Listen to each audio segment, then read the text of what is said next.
So did you hide your compositions or your lyrics, everything that you wrote from your everybody, parents? for 8 years.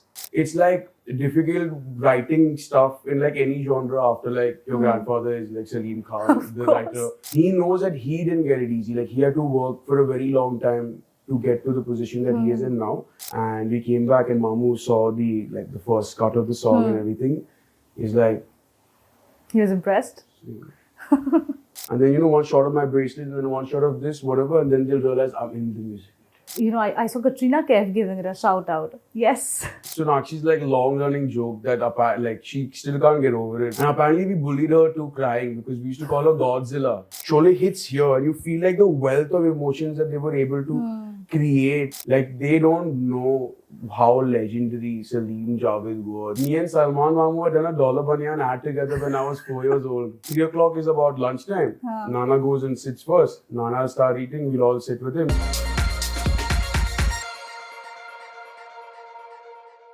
Hello everyone, welcome to Shosha. I am Titas Chowdhury in conversation with Ayaan Agnihotri, a.k.a. Agni.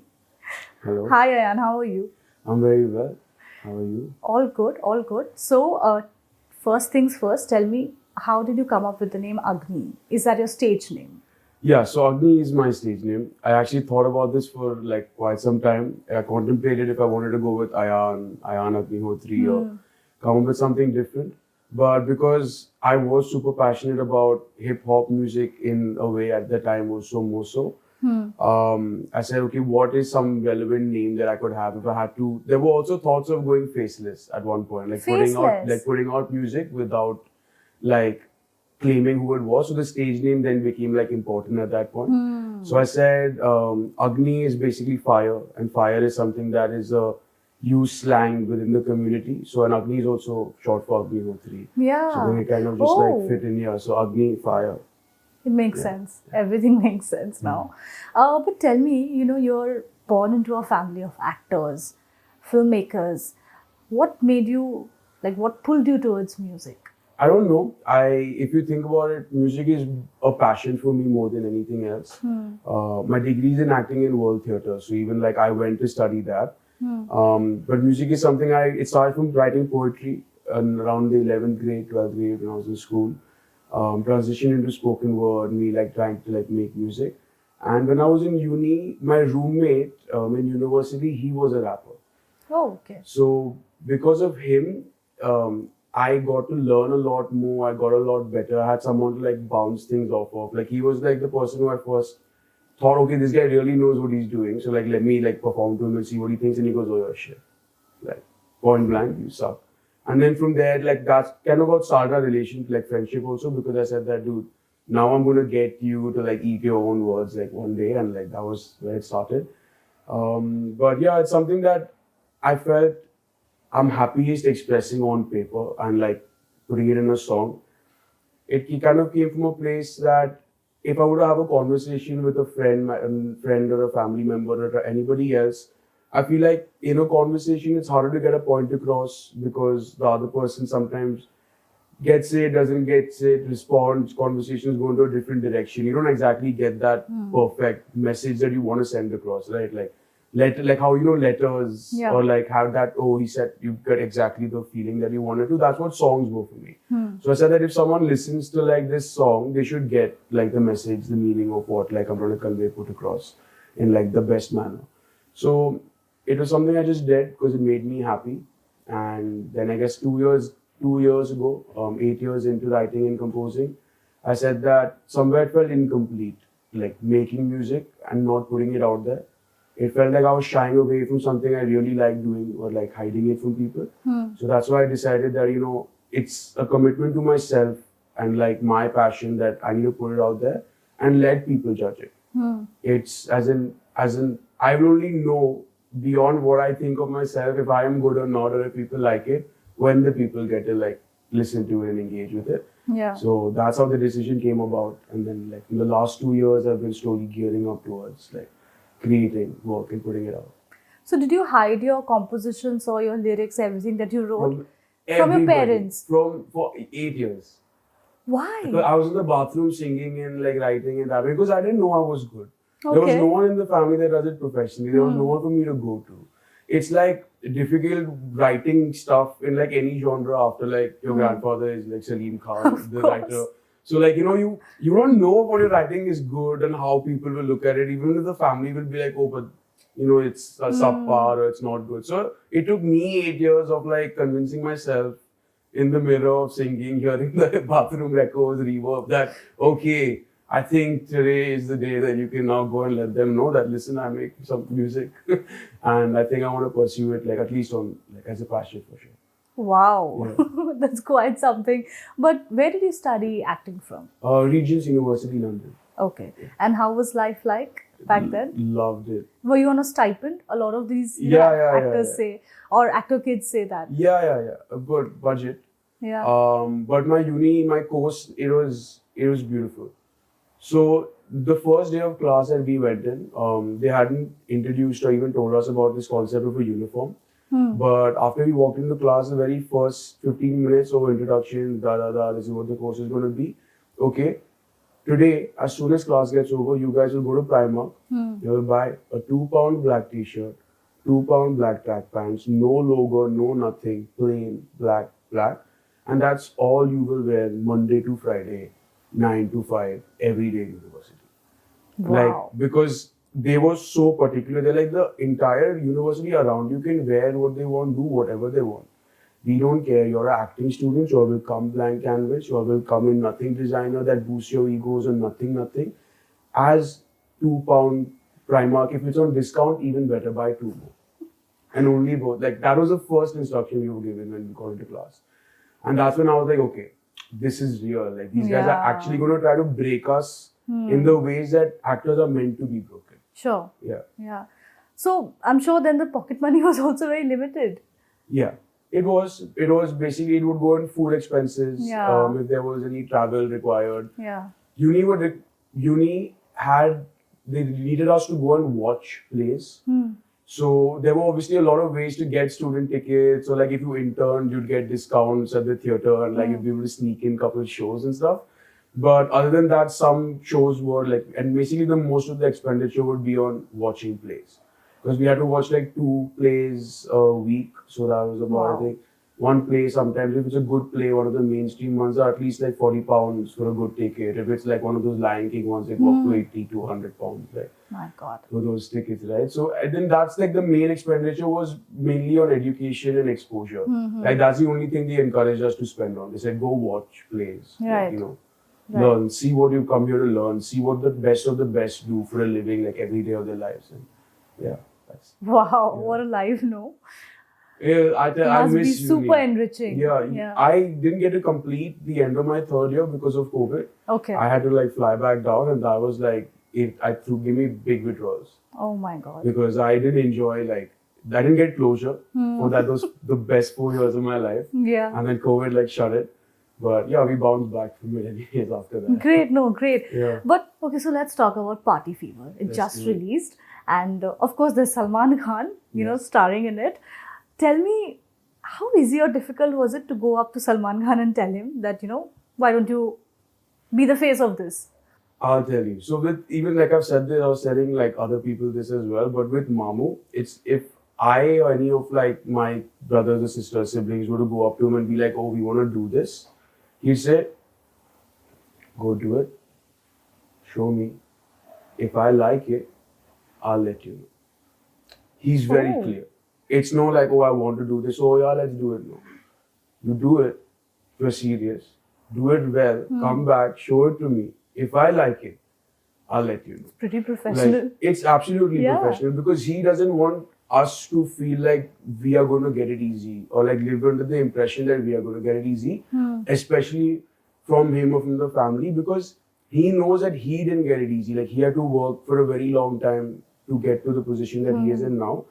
And he wants us to know from like the young age onwards, like he's always been like this. Like you want to do something, you do it. You show me you're capable of doing it, you do it well, and then we will support it wholeheartedly, yes.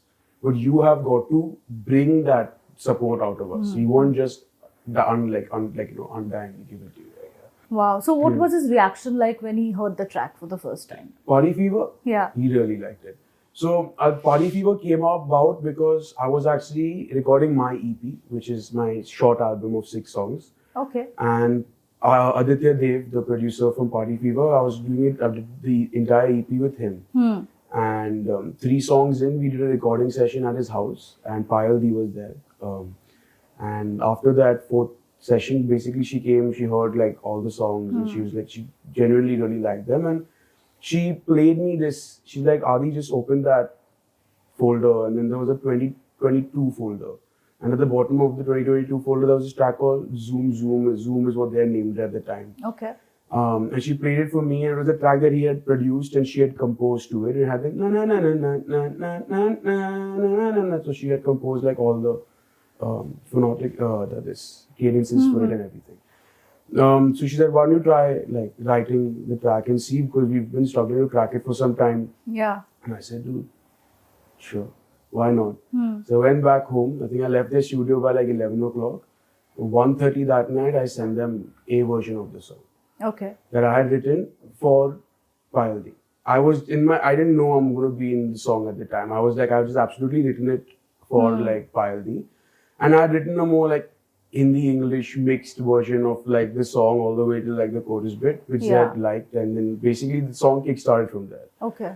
Then there were a couple revisions of the song that happened. Then finally, I think when it's set, they asked me to put my verse in, and I did, and that's how the entire song came to be.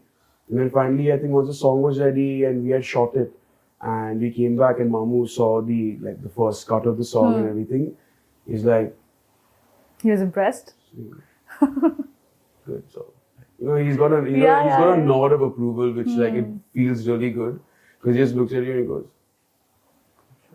I can imagine him doing that. So that's where it started from. Yeah. And then I guess when we came closer to the release, we were like, Mamu, will you help us like promote the song? Will you do like a hook step with us or something? We had gone to him to promote the song actually, like promote it. And he said, I'll do it of course, and I'll do this, and we'll do one shot like that and like that. And then, one shot of my bracelet, and then one shot of this, whatever, and then they'll realize I'm in the music video. So we said, dude, great. Wow. Fantastic. And then we shot his cameo. And literally the day we shot his cameo for Party Fever was the same day I shot my sequences for You Are Mine. So, okay, he's again starring in that one. That's his song. That's his song. He's the main artist and lyricist, and that's composed by Vishal Mishra. Wow. That's the song that's coming out this month, towards the end of this month. Yeah. So he's sung also, in films, a couple of them, I think. How would you rate him as a singer? Honestly, this one that's coming out, like this one and the one following this for him, not for both of us together, are 2 of his like best tracks, like genuinely good, really good singing, like actually really good tracks. Great, we're looking forward to that. But Party Fever has also received a thumbs up from, I saw Katrina Kaif giving it a shout out. Yes. So I also saw this video where, there was Sonakshi and Zahir, they were sort of grooving to it. How was it too sweet? Yeah, tell me what that means to you, getting this kind of a support from, I'm sure you knew them before, but then the big stars. It's mine and Sonakshi's like long running joke that like she still can't get over it. When I was a kid, me and my friends were on the farm and she was there. I think we were like 6 or 8 at the time. So this is like a solid like 18 years ago now at this point. And apparently we bullied her to crying because we used to call her Godzilla. Why? We used to bully her, we used to call her Godzilla thing, just kids, not like anything serious. But apparently once we bullied her to tears, and even till this date, she's like, dude, you kids, you as kids, you're horrible to me as kids. And I said, dude, sorry, make up for it. Yeah. But I'm sure it was great to see even Katrina Kaif giving a shout out. Yeah. The support and the response that people came to like show love and respect, like support for the song, it was great. It was overwhelming. Yeah. Honestly, and I don't think to like. I mean, I'm very happy they all did it. But I'm not focusing on that now. Like I'm just focusing on let's keep doing more. Yes, absolutely. It doesn't stop here. That's what matters, right? Yeah. Earlier in the interview, Ayaan, you spoke about your grandfather, Salim Khan. Now, of course, you're way, way, way younger than him, but has his work influenced you in any way when it comes to writing? It was very interesting in terms of like his work, because it was the essence of his work that the people around him, like even my father, my mother, like when they speak of his work, and they're like, we grew up around it, seeing it, experiencing it, hearing what people had to say about it, what everybody like said about it, felt about it.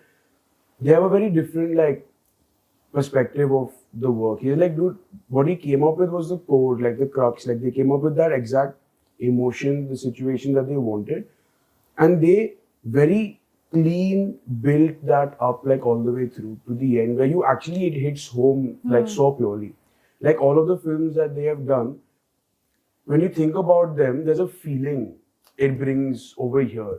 Like there's this like mix of emotions that you feel right over here when you talk about, like when you say Sholay, Sholay hits here and you feel like the wealth of emotions that they were able to create, and like the flavor that they were able to cook together in that 2 hours, and the way they do it. I don't know if we've had as effective storytelling, like, you know, been in part, like consistently part of our industry since. But that's so.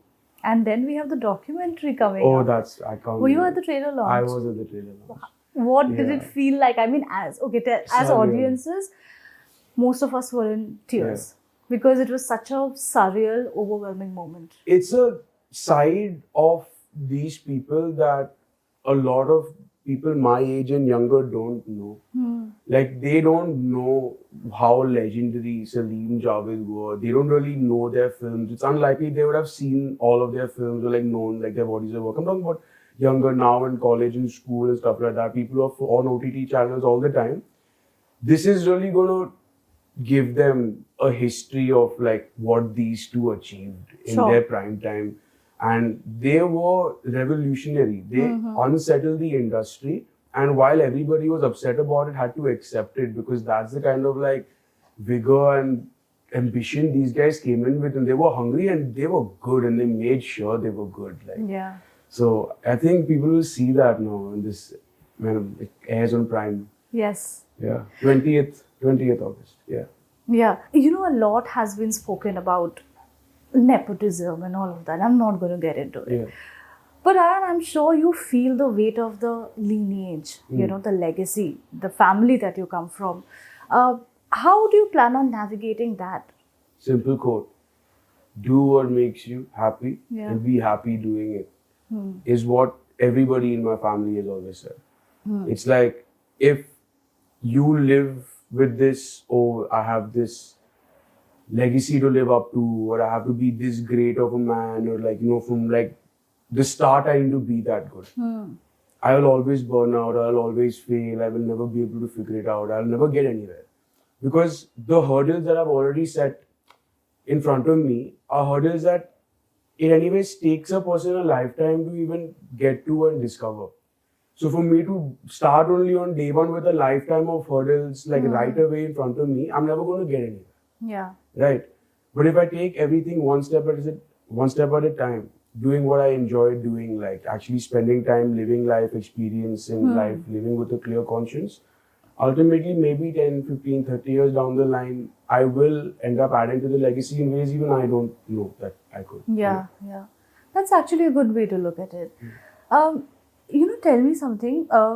You have had, both you and your sister, you have had rather protected childhoods. You know, in terms of course, see, the paparazzi culture wasn't so prominent back then.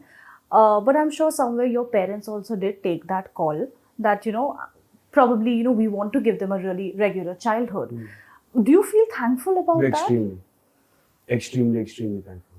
Because it was obviously, while they did to keep us out of the public eye, which I'm extremely grateful for, because there's a certain privacy that gets taken away from you. You have to learn how to be an adult as a child very young in life, because there's a lot of people who are looking to exploit not you, but what they could get from you. And like as you grow up is the worst, like the first 15 years of 20 years of experiencing it are the worst 15, 20 years of experiences, because you're growing up, you don't understand. Like until like you're older and then you see how the world works, you get it, you don't blame anybody or like feel upset about it. But as a child is when you're most vulnerable, you're most innocent, right? So to kind of be looked at, but still feel like you're being looked through. Yeah. Because they're looking at you as only a ticket to Sure. a film, as a, like, Absolutely. put it as a metaphor. Absolutely. And you don't understand why they want to be friends in the first place. So you do not know if that this friendship is genuine, if it's not. Yeah, I mean, all, like, I'm sure, like, Yeah. I've had my fair share of, like, people through my life that I realized over time were just in it for themselves, Wow. So, yeah, you let go of them and you move on. What else is there? Okay, I read somewhere that you acted in Hello. Is it true? Alizeh did. Oh, you didn't? I didn't act in Hello, Alizeh did. But me and Salman Khan had done a Dollar Banyan ad together when I was 4 years old. Yeah, I don't know if you've ever seen it or not. I don't remember. Yeah. This was about 21 years ago, I think. Okay. I was 4 years old and Mamu was doing the Dollar Banyan ad. Alizeh is in that ad, like, for a brief second. Wow. But the ad is, you'll find it online. This ad is basically like kids running. I think they were like 4-year-old kids with like sports day. And I was like, I had a cast, I had broken legs. I was like limping. And there's this one guy, as the race starts, he like drops the clutches, like, I fall down and I scream Papa, and then like Mamu jumps out from like over the railing from the crowd, takes his shirt off, reveals his like Dollar Banyan like this. The shirt comes, wraps itself around me, pulls me onto his back, and then like runs the race and like wins. I'm going to check that You out. must. It's actually quite a fun ad, but yeah, it's nice and sweet. That was the first. That was the first one, But don't you have any acting aspirations? Eventually, yeah. I would love to explore it because like performance makes me happy. So whether it's dance or it's music or it's acting, like performance makes me happy. And it's more than like, I don't really care if people like it or not. It makes me happy. You know what I'm saying? It's one of those things for me. So it will come at a point in my life where I'm like, okay, let's do it, dude. And I'll just do it. Yeah. So then what's next on the plate for you after You Are Mine? You said there's this album as well. Yeah. So I'm trying to drop a song every 30 days or so. So You Are Mine, then I guess every month after that, every 30 days after that, I'll drop songs like singles. Leading up to 2025. In 2025, I plan to drop the EP. Okay. Yeah. So the next couple pieces of work that you see after these will be my original works, composed, written mainly, predominantly by me. Maybe one or two will feature other artists, but they'll be featuring on my songs. Okay. Like the idea is to now build my YouTube channel, my like social handles, my presence, my body of work as a composer, lyricist, musician. That's great. So will we also see you probably making music for films? Is that something in your mind? Who knows? Yeah. I'd happily do it. Okay. Like if someone came up to me and they said, yes, we want a song like this, we think you're great, like can you do it? I'd happily like work on it. That would be great. Yeah. But lastly, before I let you go, I'm very curious about something. I was I was going through your Instagram and I saw this full Khandan. Okay. It was an Eid picture, I think, where, Annual Eid pics. Yes, Helen auntie and, Salman auntie, they were all sitting. On the couch, yeah. It was lovely to see that. Tell me, how do luncheons or dinners at the Khan family, the Khandan look like? It's like any big family lunch. Okay. Honestly, there is nothing, it's normal. Okay. It's loud. There's lots of jokes and like one random shout here and shout there and like sit straight, do this, do that. It's a just normal family like a blend. Typical big Indian family. Yeah. Yeah. It's like, so again, 3 o'clock is about lunchtime. Nana goes and sits first. Nana will start eating, we'll all sit with him. If there's too many of us, then we take rounds on the table. Otherwise, if Nana decides to start eating late, sometimes we just, few of us, me, Nirvan, around Sohail Mamu mainly, get to the table first and start eating. He's one of the kids. Yeah. He's absolutely one of, he's the best.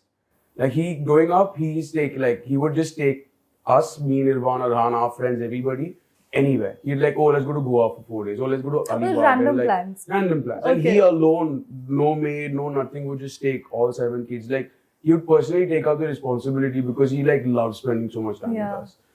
He's the best. All right. Can you rap a few lines for us? Yeah. For our audience? Party fever? Okay. Girl, I wanna see you shake and make it move. I saw your eyes glimmer across the room. You made my heart zoom. Zoom. You made my heart zoom. Zoom. Yeah, you want the whole thing? I can keep going. Do we want a little more? I said, baby, baby, boo, let me show you how we do all of this that we see. All of this is just for you. How to stay near us too, like we're stuck in the zoo. In a zoo, तेरी अदा पे फिदा हर बात दी थी क्यों सजा जिस धुन पे तू चल दी वो धुन तो सुना यूं ही मुस्कुरा zoom zoom मेरा दिल हुआ फना. Lovely. Thank you so much. Looking forward to what's next in store. Oh, You Are Mine. Yes. Salman Khan featuring Agni. Yeah. And then after that, a couple more singles from my side will be dropping every 30 days. Great, great. We're looking forward to that. Thank you so much. Thank you so much. It's been a pleasure. Hi everyone. I'm Agni, Ayaan Agnihotri, and you're watching me on News 18. Hope you like it.